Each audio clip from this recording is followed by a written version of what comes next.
So Ferrari revealed their first EV, the Ferrari Luce, which they had been teasing with the interior designs from Johnny Ive, but they fully revealed it yesterday. It is a four-door, five-seater, and this is it right here. It was revealed in Rome on Monday.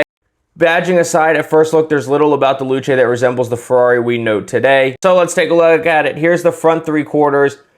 Maybe in this little bit here, you can get a little bit of Ferrari, but past that, it just looks like a crappy knockoff EV. Here's the wheels, which I guess are fine. They're aerodynamic wheels. Here's an angle. This we'll actually talk about here in a second. This is the overall shape. This looks like a fake Hot Wheels car. Really off-brand EV.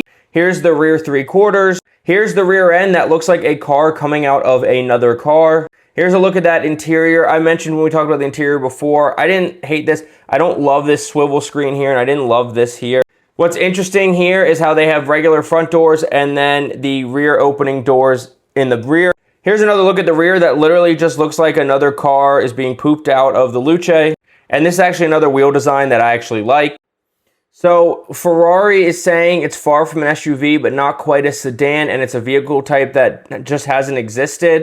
Look closely and you notice a few peculiar design bits beyond the two-piece exterior, some of being the massive side base-mounted front windshield wipers, power opening suicide doors, and the rear seats quad circle halo taillights flanked by a black bar and the hidden natural integrated front and rear spoilers. That's what I was talking about with the hood.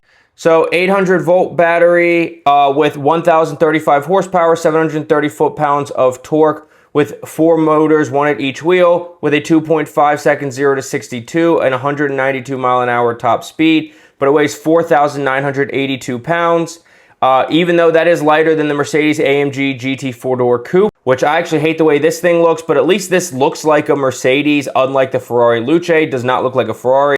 And here they're doing something called torque shift engagement, which essentially simulates a paddle shifting transmission like Hyundai does in the Ioniq 5N. And word on the streets will be over 600,000, which I don't know who's paying 600,000 for this weird non-SUV, non-sedan, non-Ferrari EV. For Ferrari's SUV, I'd expect something more like the BYD Yangwang U9 that's available in China, which for $250,000, you get an actual supercar-looking supercar and up to 3,000 horsepower. And so the Chinese continue to do way better at EVs than the rest of the world. But let me know what you think of this monstrosity in the comments down below. Have a good day. Bye.